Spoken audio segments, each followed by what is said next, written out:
You the one who came to me and was like, yo, Dame said that shit's trash. Oh, yeah, I remember that shit. Ron, you answered the question, bro. He did right there. Ron. Yo.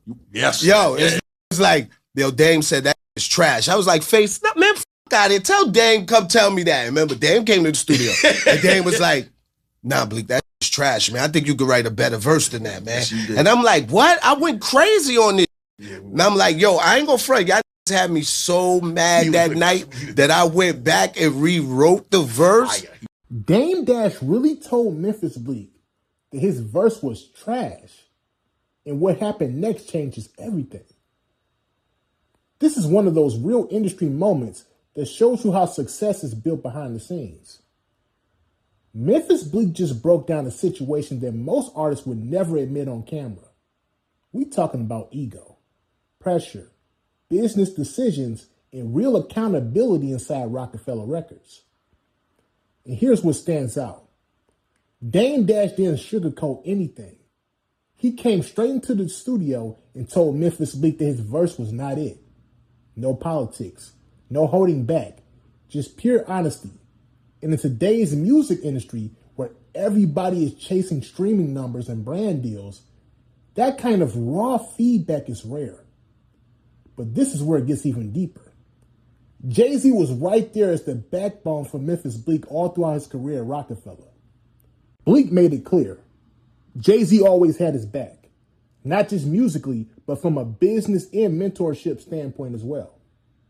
That balance between criticism and support is what really built that Rockefeller machine.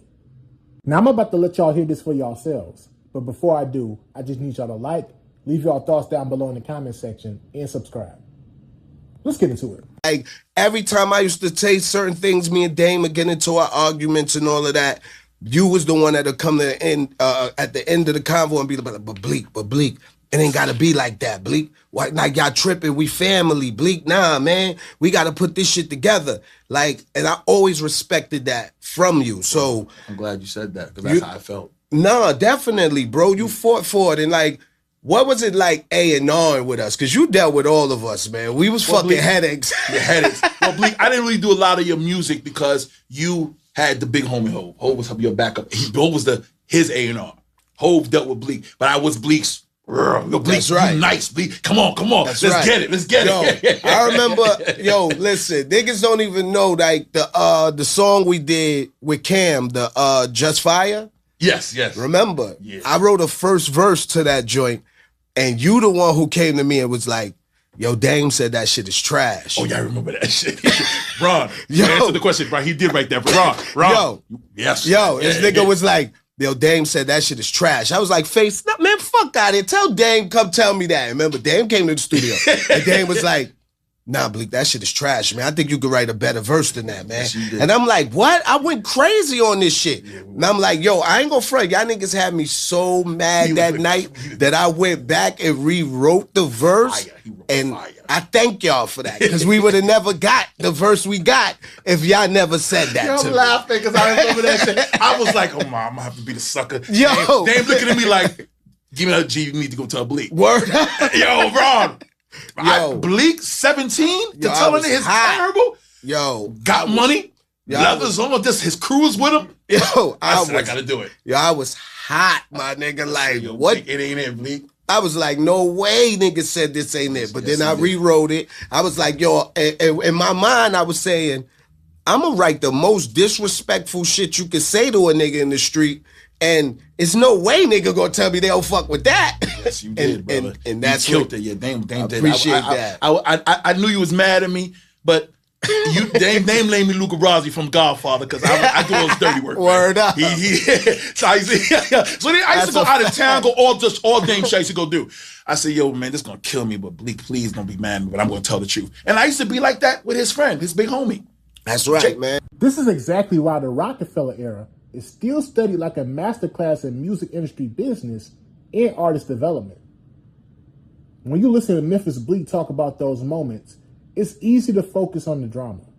But if you really pay attention, the bigger picture is growth. This is what happens when you are inside a high-pressure creative environment where every verse matters and every decision can affect your career trajectory. And I respect the honesty from all sides here. Dame Dash was operating with a very direct leadership style. No filters, no soft language, just straight feedback that forced artists to level up or get left behind.